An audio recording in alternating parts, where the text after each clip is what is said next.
Matapos ang pirmahan ng Peace Covenant ng mga politiko at COMELEC dito sa Quezon, kumalat ngayon ang usapin sa pagitan ng mga lokal na media at politiko sa lalawigan sa malaking posibilidad na magkakaroon ng failure of election sa pangunguna ng mga politiko na ayaw iwanan ang kanilang mga pwesto.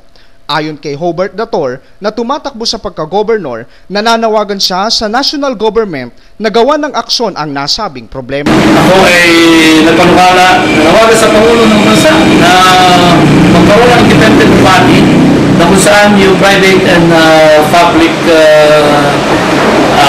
parang isang independent body pinagsama yung galing sa public sector at saka sa government sector. Dagdag pa ng ilang politiko, dapat pagtuunan ito ng pansin ng Commission on Election upang paghandaan at mapag-ukulan ng atensyon ang ganitong usapin. Japet Cablayda, nag-uulat para sa Hataw Balita ng UNTV News Worldwide.